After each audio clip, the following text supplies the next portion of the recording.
নমস্কাৰ, মই ভাৰ্গৱ দুৱৰা। বীৰ লাচিত সেনাৰ নেতা মানৱজ্যোতি চেতিয়াৰ মৃত্যু স্বাভাৱিক নে পৰিকল্পিত হত্যাকাণ্ড? এটা ডাঙৰ প্ৰশ্ন।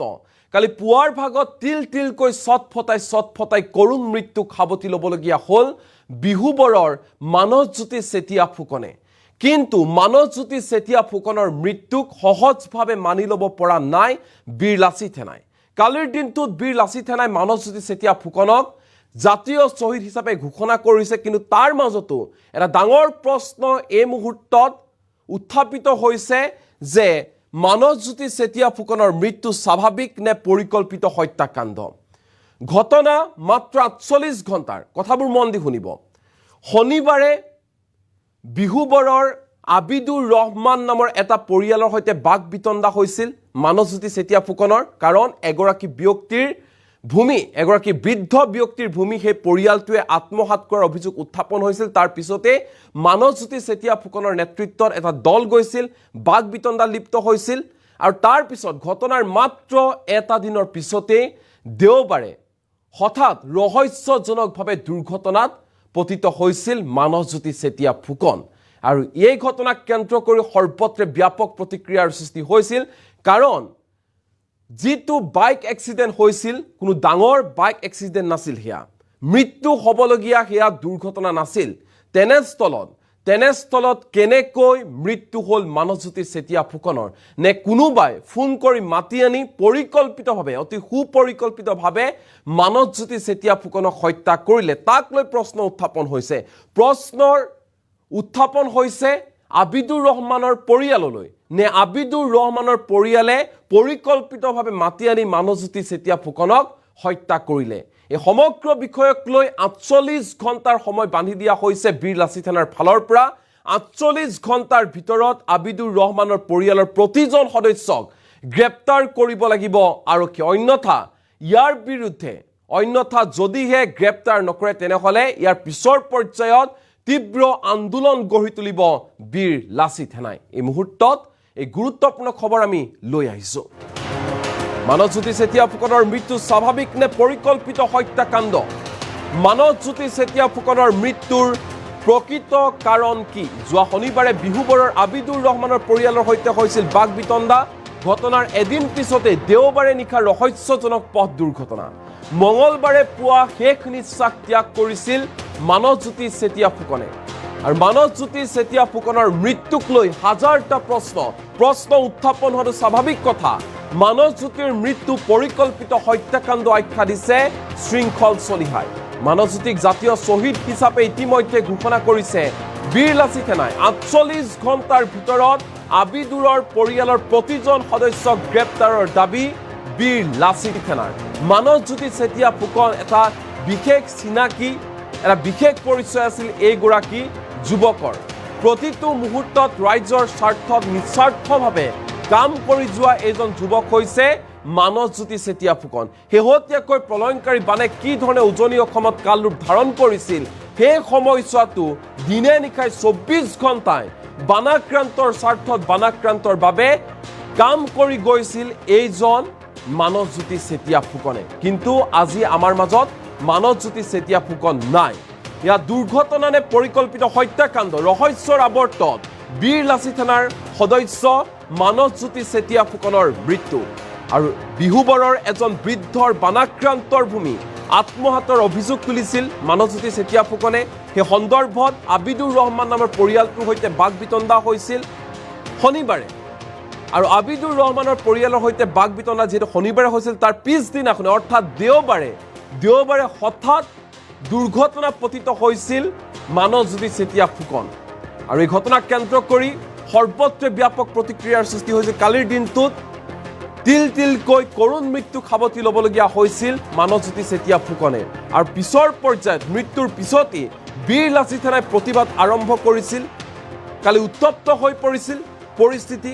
আৰক্ষী মোতায়েন কৰা হৈছিল, আৰক্ষী বাহিনী মোতায়েন কৰা হৈছিল। পৰিস্থিতি স্বাভাৱিক হোৱা নাছিল কালিৰ দিনটোত।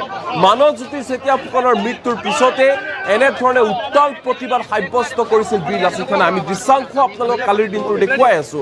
কিন্তু এতিয়া প্ৰশ্ন উত্থাপন হৈছে যে এগৰাকী বৃদ্ধৰ বাবে আগবাঢ়ি যোৱা মানৱজ্যোতি চেতিয়া ফুকনক কিয় আচলতে পৰিকল্পিতভাৱে হত্যা কৰা হ'ল এই প্ৰশ্ন তুলিছে বীৰ লাচিত সেনাই। ঘটনাক কেন্দ্ৰ কৰি সৰ্বত্ৰে ব্যাপক প্ৰতিক্ৰিয়াৰ সৃষ্টি হৈছে। বীৰ লাচিত সেনাৰ শিমলুগুৰি আঞ্চলিক সমিতিৰ সভাপতি আছিল মানৱজ্যোতি চেতিয়া ফুকন। দেওবাৰে নিশা প্ৰায় 10:30 বজাত সংঘটিত হৈছিল এই দুৰ্ঘটনা। আমি আকৌ কৈছোঁ, যি দুৰ্ঘটনা সংঘটিত হৈছিল সেই দুৰ্ঘটনাত মানৱজ্যোতি চেতিয়া ফুকনৰ যে মৃত্যু হ'ব সেয়া কোনেও কল্পনা কৰা নাছিল, কাৰণ সেই দুৰ্ঘটনা অতি পৰিকল্পিত যে আছিল সেয়া প্ৰায় এখন ছবি স্পষ্ট হৈ পৰিছে। আৰু এই ঘটনাক কেন্দ্ৰ কৰি কালিৰ দিনটোত উত্তাল প্ৰতিবাদ সাব্যস্ত হৈছিল। এইখিনিতে মানৱজ্যোতি চেতিয়া ফুকনৰ বিষয়ে কিছু কথা ক'ব বিচাৰিছোঁ। মানৱজ্যোতি চেতিয়া ফুকনৰ জ্যেষ্ঠ ভাতৃ 5 বছৰ আগতে মৃত্যু হৈছিল। এগৰাকী বৃদ্ধা মাতৃ আছে আৰু 34 বছৰ বয়সতে মানৱজ্যোতি চেতিয়া ফুকনে সকলোকে এৰি অজান দেশলৈ গুচি গ'ল। কেনেকুৱা এটা ভয়াৱহ পৰিস্থিতি কল্পনা কৰক। আৰু ইতিমধ্যে মানৱজ্যোতি চেতিয়া ফুকনক শ্বহীদ ঘোষণা কৰিছে। এটা তদন্ত কৰিব লাগে অসম আৰক্ষীয়ে, ক্ষীপ্ৰতাৰে তদন্ত কৰাটো অত্যন্ত দৰকাৰ, কাৰণ মানৱজ্যোতি চেতিয়া ফুকনৰ মৃত্যু স্বাভাৱিক মৃত্যু নহয়। সেয়া কেৱল বীৰ লাচিত সেনাৰ সদস্যই কোৱা নাই, সেয়া কৈছে সমগ্ৰ অসমৰ জনতাই। কাৰণ মানৱজ্যোতি চেতিয়া ফুকনৰ মৃত্যু কোনো কাৰণতে স্বাভাৱিক নহয়, পৰিকল্পিতভাৱে হত্যা কৰা হৈছিল নেকি মানৱজ্যোতি চেতিয়া ফুকনক। এই ক্ষেত্ৰত ক্ষীপ্ৰতাৰে তদন্তৰ দৰকাৰ, তদন্ত কৰাটো প্ৰয়োজন।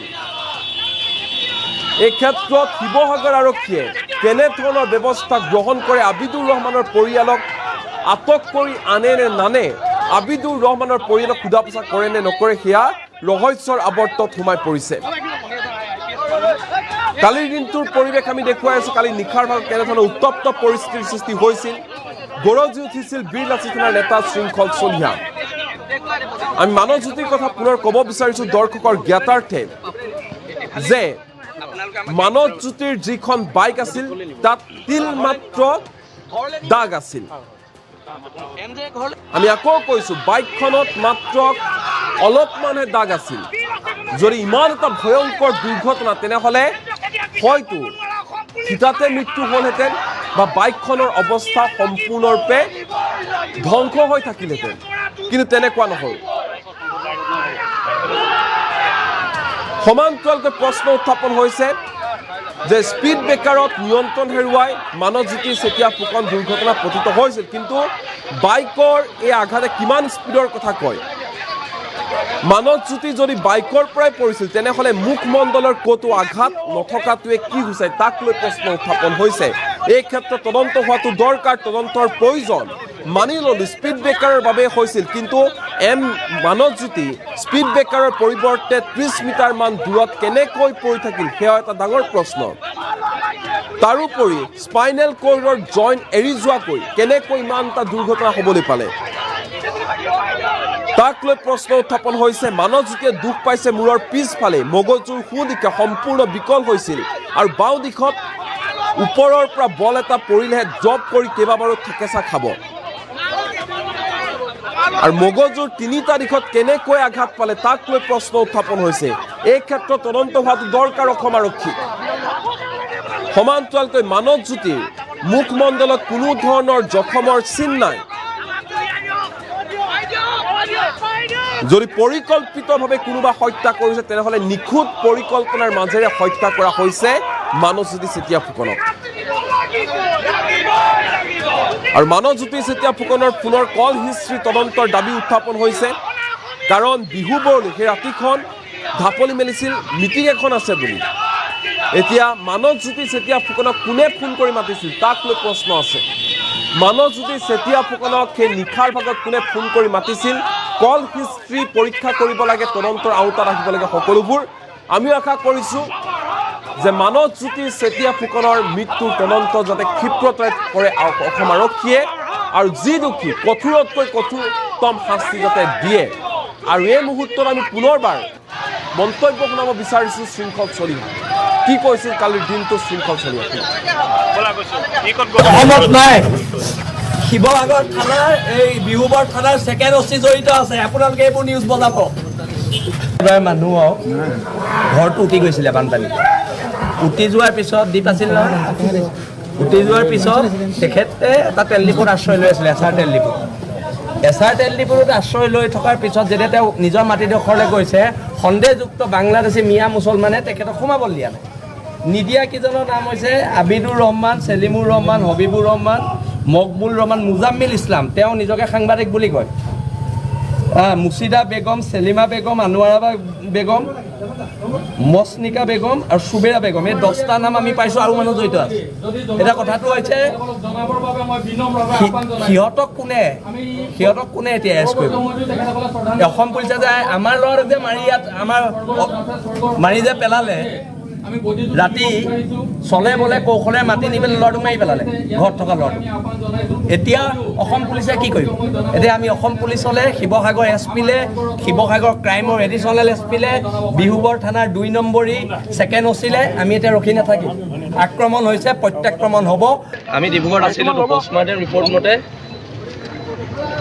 এইটো হত্যা হৈছে মূৰত পিছফালে মূৰত আঘাতৰ চিন আছে আৰু এটা বাইক এক্সিডেণ্ট হোৱা ল'ৰা এটা গাত ক'তোৱে দুখ পোৱা নাই কেৱল মাত্ৰ মূৰৰ পিছফালে আঘাত আছে এইটো মাৰ্ডাৰ হৈছে আৰু যেতিয়া আমি অভিযুক্ত কেইজনৰ নাম দিলোঁ এই কি আছিলে বিহুবৰ থানাৰ ছেকেণ্ড অচি কি কুৰ্মী তেখেতে গোটেই ফেমিলিটো পলুৱাই দিলে এতিয়া কথাটো হৈছে এজন খিলঞ্জীয়া গৰীয়া মানুহৰ কাৰণে মাত মাতিবলৈ যোৱাৰ কাৰণে এতিয়া সন্দেহযুক্ত বাংলাদেশী মিয়াই শিৱসাগৰত আমাক মাৰিবহি আৰু শিৱসাগৰ আৰক্ষী আজি 3 দিন ধৰি এৰেষ্ট কৰিব নোৱাৰিলে 3 দিন এৰেষ্ট কৰিব নোৱাৰিলে আৰু MJ বিল লাচি থানাৰ সন্মুখত মানস বিল লাচি থানাৰ সন্মুখত আজি এই আক্ৰমণৰ প্ৰত্যাক্ৰমণ কৰা হ'ব বিহুবৰ পুলিচে আমাক আৰু পলাইছে কোনে গম পায় কোনে পলুৱাই দিছে ছেকেণ্ড অচিয়ে পলুৱাই দিছে আৰু বানপানীৰ সুযোগ লৈ ইয়াত বাংলাদেশী সোমাব এইটো কথাও কিন্তু নচলিব একদম স্পষ্ট কথা আমি জাতীয়তাবাদী চিন্তাধাৰাৰে থকা এই জীৱনটো জাতিৰ কাৰণে উৎসৰ্গিত কৰিলে আৰু এতিয়া হিচাপবিলাক হ'ব কাৰণ অসম পুলিচে নোৱাৰিলে এতিয়া বিল লাচি থানা আদালতত এইখিনি বিচাৰ হ'ব এতিয়া আৰু আমি পুলিচলৈ বাট চাই নাথাকোঁ অলৰেডি সিদ্ধান্ত হৈ গৈছে জাতীয় শ্বহীদ ঘোষণা কৰিছোঁ বিল লাচি থানাৰ প্ৰথমজন জাতীয় শ্বহীদ ঘোষণা কৰা হৈছে আৰু প্ৰত্যেক বছৰে এই শ্বহীদ দিৱসটো পালন কৰা হ'ব অতি দুখেৰে পালন কৰা হ'ব কিন্তু প্ৰথম কথা এতিয়া হিচাপ লোৱাৰ সময় আমি হিচাপখিনি লৈ ফেচবুকত এটা পোষ্ট পাইছিলোঁ কিবা তাণ্ডৱ হোৱা কথা নিশ্চয়কৈ হ'ব কাৰণ খং আমাৰো আছেতো অসম পুলিচৰ শিৱসাগৰ আৰক্ষী এইবোৰ নাটক বাজি চাওঁতে আমাৰ এটা ল'ৰা মৰি গ'ল ঘৰখন নিথৰুৱা হ'ল আৰু এইবিলাকৰ হিচাপ হ'ব আৰু পুলিচৰ কাম কি ইয়াত নিৰাপত্তা দিয়া নে মানুহক পলুৱাই পঠোৱা লগে লগে ছাছপেণ্ড কিয় কৰা নাই শিৱসাগৰ SPয়ে কৰিব লাগিব কথা বতৰাবোৰ ইয়াত এতিয়া আমি বিহুবৰলৈ ৰাওনা হ'ম আশা ৰাখিছোঁ সমূহ সংবাদকৰ্মী সমূহ ৰাইজ